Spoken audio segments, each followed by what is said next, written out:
Good morning and welcome to our American government lesson.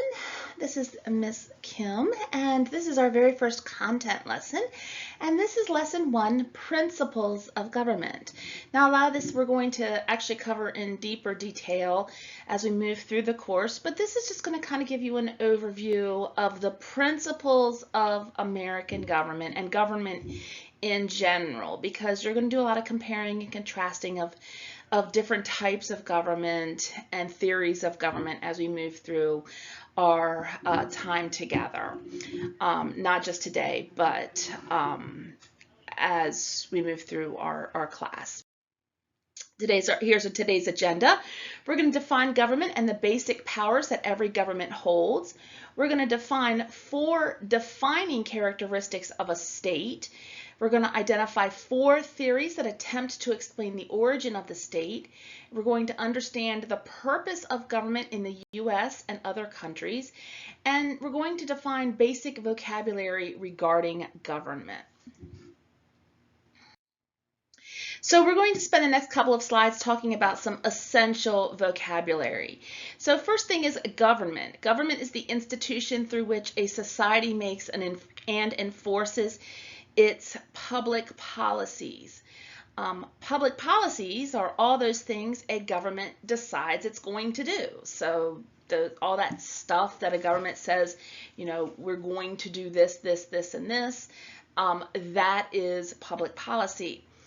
Legislative power is the power to make laws and frame that public policy. Executive power is the power to execute, enforce, and administer the laws. And judicial power is the power to interpret laws and determine their meaning and to settle disputes that arise within the society. Our next vocabulary word is dictatorship. Power is held by a single person or a small group. Those who rule cannot be held responsible to the will of the people. Next is democracy. Supreme authority rests with the people. The responsibility for the exercise of power rests with a majority of the people. Next is Aristotle, a Greek philosopher that lived about 2,300 years ago. State, a body of people living in a defined territory, organized politically, and with the power to make and enforce law without the consent of any higher authority. Next, we have sovereign. The idea every state has supreme, absolute power within its own territory and can decide its own foreign and domestic policies. Next, we have Thomas Hobbes, an English political philosopher who lived between 1588 to 1679. Finally, we have John Locke, another political philosopher from England who lived between 1632 and 1704. He developed the theory of the social contract. Next, we're going to talk about government, we the people. And as you see here, we've got the part of the preamble of the Constitution. Now, why do we need government? And you're going to see this lovely picture of this doctor with this elderly lady. Government protects us from foreign attacks, provides for education, guards public health, helps protect the environment, paves streets, regulates traffic, punishes criminals, and responds to fires and other human-made and natural disasters. Government also helps protect civil rights, care for the elderly, the poor, and others who are unable to care for themselves. It also protects consumers and property owners. If government did not exist, we'd literally have to invent it. Government is made up of people who exercise its powers and have authority and control over people. Government enacts public policies ranging from taxation, defense, education, crime, and healthcare to transportation, the environment, civil rights, and working conditions. Public policy issues handled by government are nearly endless. And here you see the logo for the Office for Civil Rights under the Department of Health and Human Services.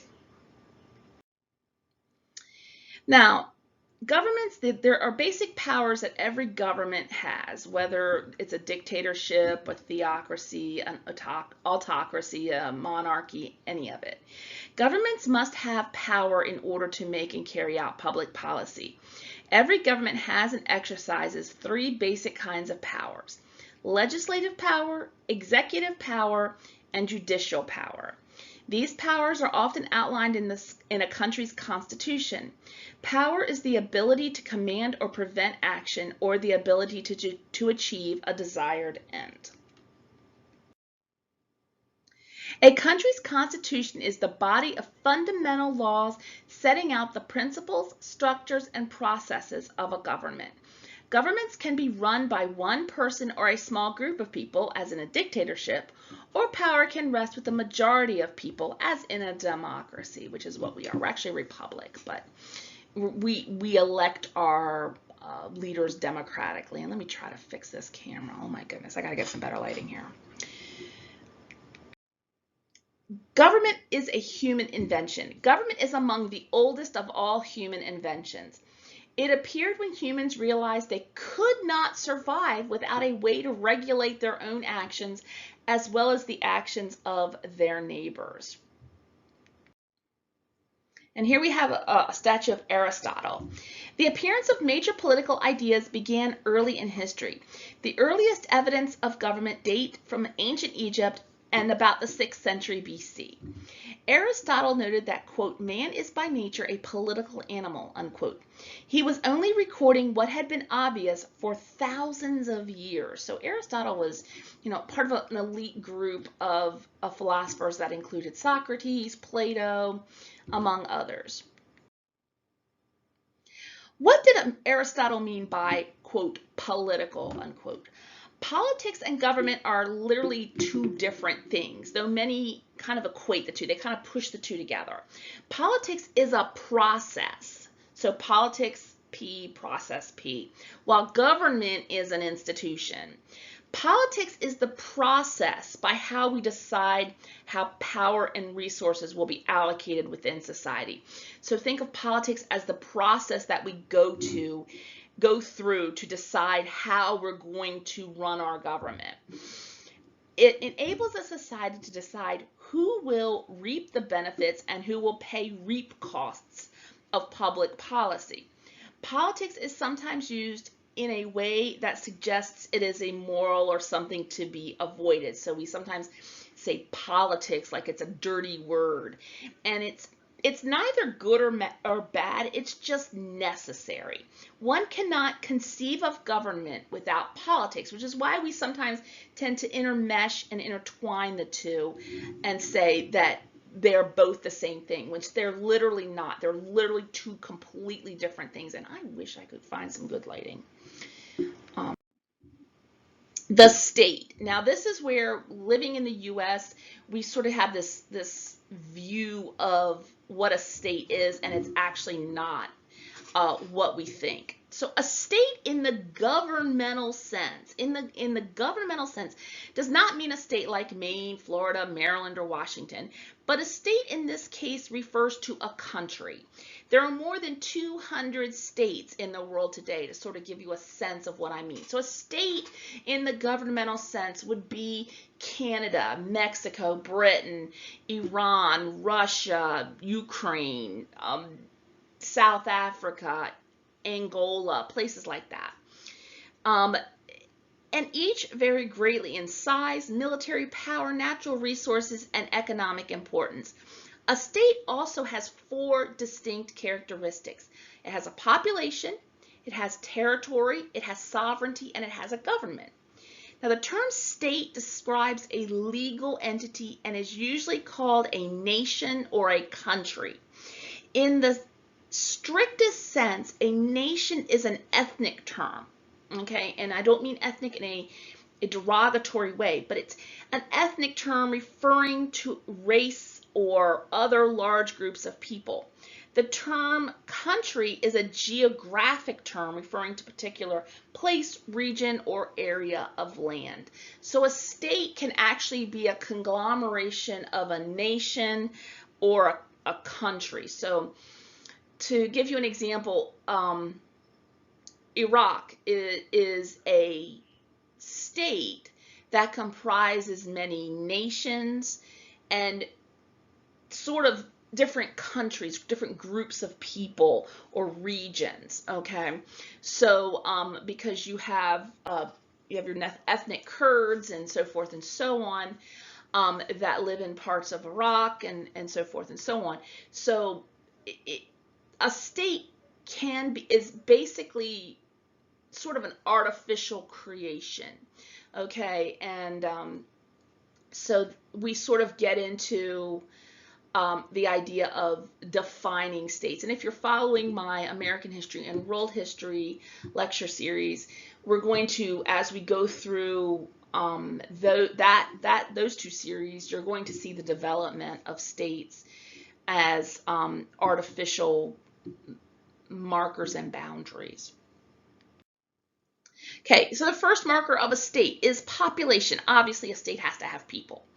The size of the population has nothing directly to do with the existence of a state. So one of the smallest states in population terms is San Marino with about 30,000 people. It's actually smaller than the town that I live in. It's surrounded on all sides by Italy. In contrast, the People's Republic of China is the world's most populous state with more than 1.3 billion, with a B, billion people, about a fifth of the world's population. The United States, with roughly 310 million people, is the third most populous state after China and India. The people who make up a state may or may not be homogeneous, which is a group who shares customs, a common language, and ethnic background. Now, while most Americans come from a wide variety of backgrounds, they consider themselves as just Americans. Okay, so while I come from a Scottish and English background with some French mixed in, and my husband is Swiss with some German, we consider ourselves American. And I'm actually third generation American. My great grandparents came from the United Kingdom via Canada. So, so I'm actually third generation American.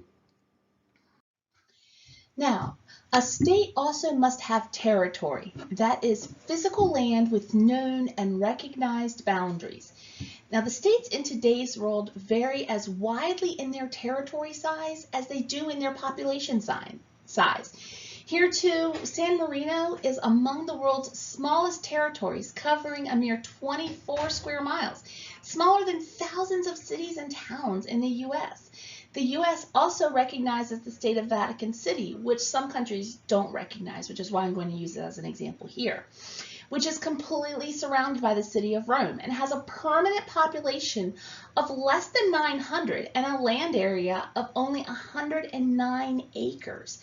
Conversely, Russia is the world's largest state, stretching across 6.6 million square miles. By comparison, the total land area of the U.S. is slightly less than 3.8 million square miles, so just a little over half the size of Russia.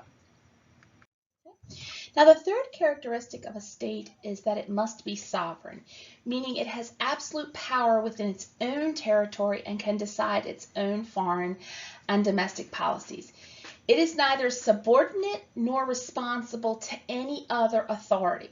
Sovereignty is the one characteristic that distinguishes the state from all other lesser political units in the world. And yes, I understand that the United States is not a monarchy, but I thought with the recent passing of Queen Elizabeth II, the best way to represent sovereignty is to show actual tools of a sovereign. Okay. As a sovereign state, the United States can determine its own form of government, frame its own economic system, and shape its own foreign and domestic policies. Now, since we call the individual units within the United States states, we mustn't get confused. The individual states within the United States are not sovereign, as they are subordinate to the central federal government. So they are not states in the international legal sense, as our international borders at our international borders, citizens observe the laws and serve the public good of the countries on both sides by complying with entry laws regarding identification. So that means when I go to and from Canada or to and from Mexico, to and from the United States, I show my passport. So when I went on a cruise, I showed my passport and had an identification card that indicated that, yes, I was who I said I was. Every state is politically organized. So this is the third thing. It has a government. Every state is politically organized, meaning each state has a government. A government is the agency through which the state exerts its will and works to accomplish its goals. It includes the machinery and personnel by which the state is ruled. Now, government is needed to prevent what Thomas Hobbes called the, quote, the war of every man against every man, what we might call anarchy. Hobbes felt that without government, life for man would be solitary, poor, nasty, brutish, and short. Many countries throughout the years where government has collapsed are glaring examples of the truth of Hobbes's words. How did states arise? Now, philosophers, historians, and others have pondered the question of the origin of the state. The major question that we need to ask is, what major political ideas in history resulted in the emergence of states? Over time, many answers have been offered, but history provides no evidence to support any of them. However, there are 4 theories that have been accepted as the most widely accepted explanations for the origins of the state. And that is the force theory, the evolutionary theory, the divine right of kings theory, and the social contract theory. So these are the 4 major theories, and we're going to explore them in a little bit more detail.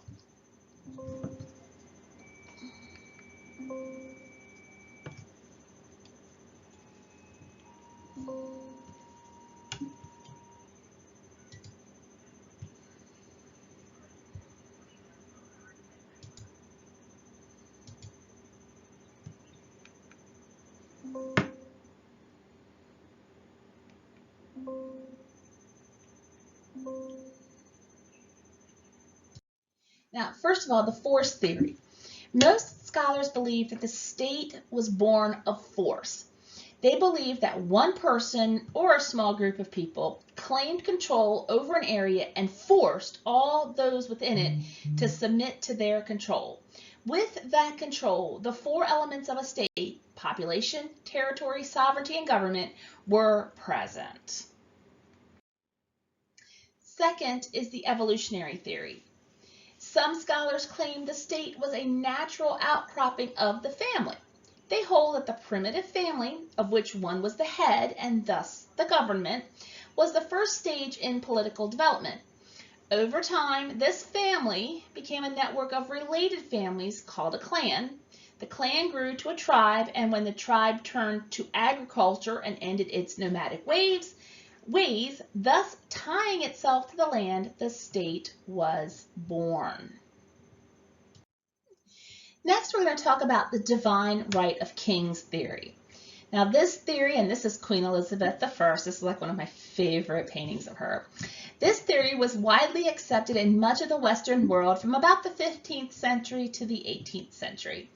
It held that God created the state and God had given those of royal birth a divine right to rule.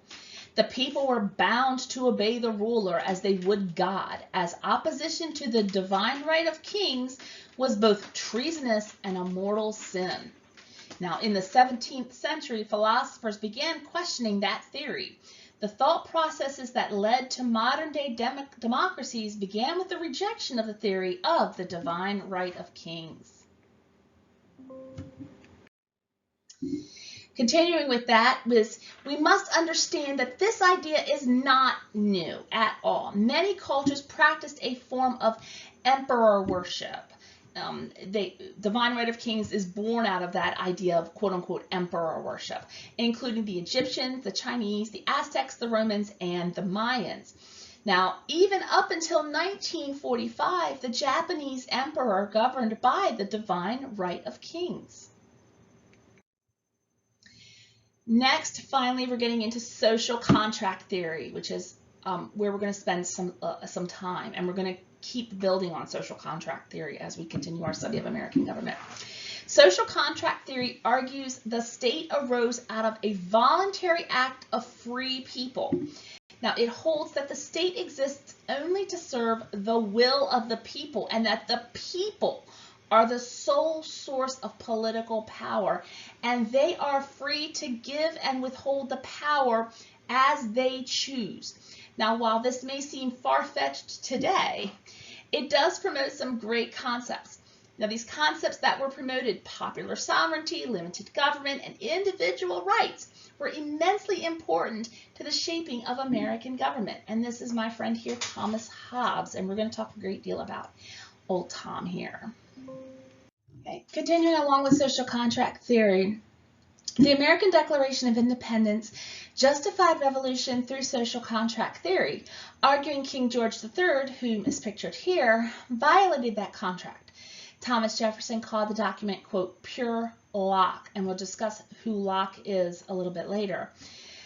Jefferson also included justification based on, quote, laws of nature and nature's God, unquote, meaning the colonists' right to have an equal voice in government was given to them by nature and could not be removed by man, in this case by King George III.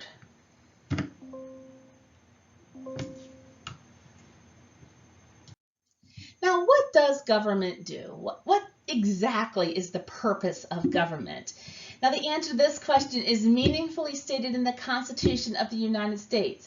The American system of government was created to serve the purposes set out there. First, to form a more perfect union. Now, since the United States had just won its independence from Great Britain, it faced an uncertain future in the 1780s. In 1781, the Articles of Confederation, the nation's first constitution, created a firm friendship among the 13 states. However, it wasn't firm or friendly. The Articles of Confederation were powerless to overcome intense jealousies and rivalries among the states that marked the times. Continuing with that, our current Constitution was written in 1787. The original states adopted it to link themselves and the American people more closely together. The current Constitution was made in the belief that in union there is strength. A written Constitution is an important official written record of governing principles. Second, we establish justice. Providing justice is, quote, the most sacred of the duties of the government, said Thomas Jefferson. Nothing, he felt, was more important than that. Quote, the term justice is difficult to define. Now, it's more of a concept or an idea, an invention of the human mind. Like other concepts, such as truth, liberty, and fairness, justice means what people want it to mean. So justice to me means something completely different than it may mean to you. Continuing with that, establishing justice. As we have developed the concept of justice over the years, it has come to mean this: the law in both content and administration must be reasonable, fair, and impartial. Now, while these standards have not always been met, we have a history that can be told largely in terms of continuing attempts to reach that goal. Martin Luther King Jr. said, quote, injustice anywhere is a threat to justice everywhere. We encountered this idea time and again during our study together. Third, to ensure domestic tranquility. Order is essential to the well-being of any society, so maintaining peace at home has always been a primary responsibility of government. Most people cannot imagine living in a state of anarchy, but people do live that way in some places in the world today. Providing for the common defense. Another major responsibility of government is protecting citizens from outside threats. You can see its importance because defense is mentioned far more often in the Constitution than any other function of government. Continuing with that, national defense and foreign policy are two sides of the same coin, which is the security of the United States. The nation maintains an Army, Navy, Air Force, Marines, and Coast Guard, which all work together to secure the nation. Departments such as Homeland Security, the FBI, CIA, NSA, and Defense keep watch for threats to the country and its people. Now, the United States has become the world's most powerful nation, but the world is and remains exceptionally dangerous. Groups such as Al-Shabaab,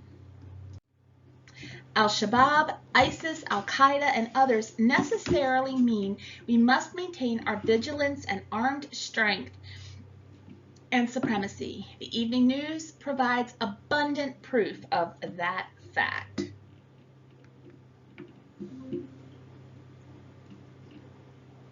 The general welfare. Few people realize the extent to which the government acts as the servant of the people. Examples of the government promoting the general welfare is the creation of public schools. Air quality is another example, as is the quality of your food and water.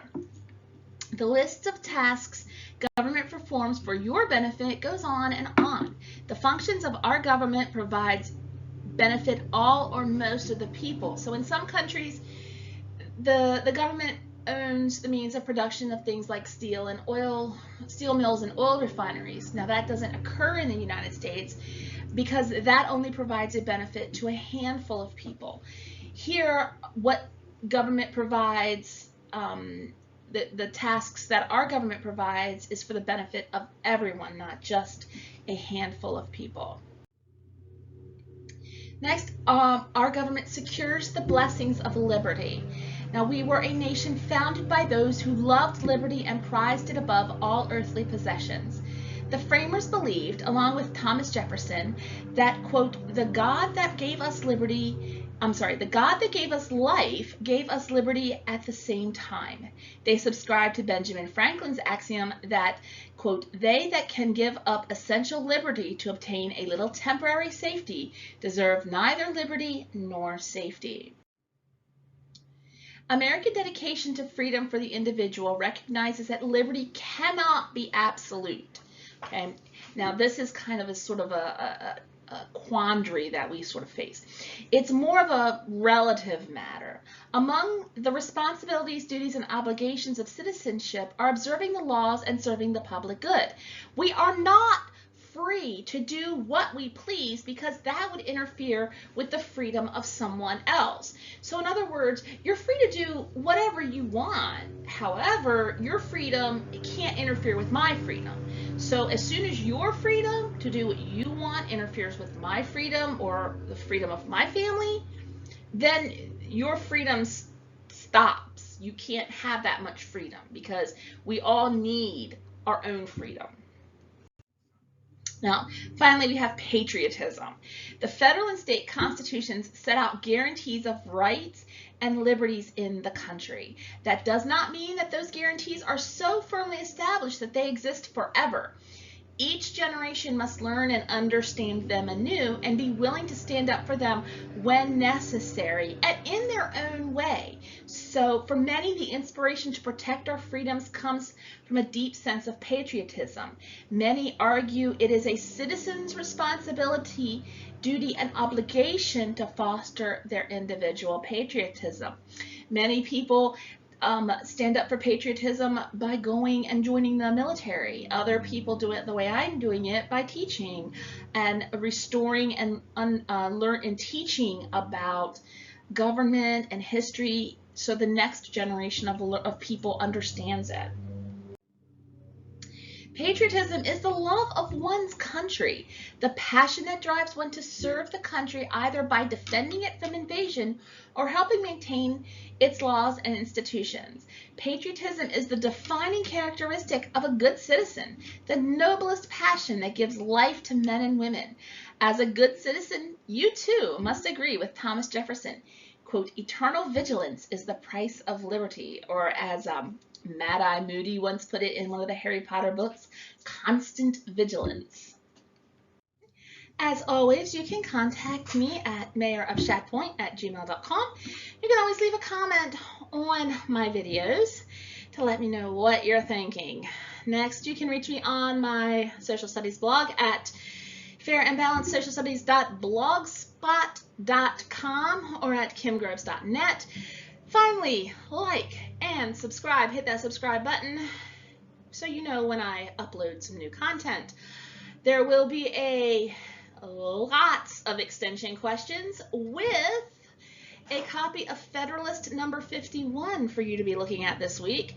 We're going to be exploring that in a little detail, as well as some of these quotes we have looked at for you to explore in a little bit more depth.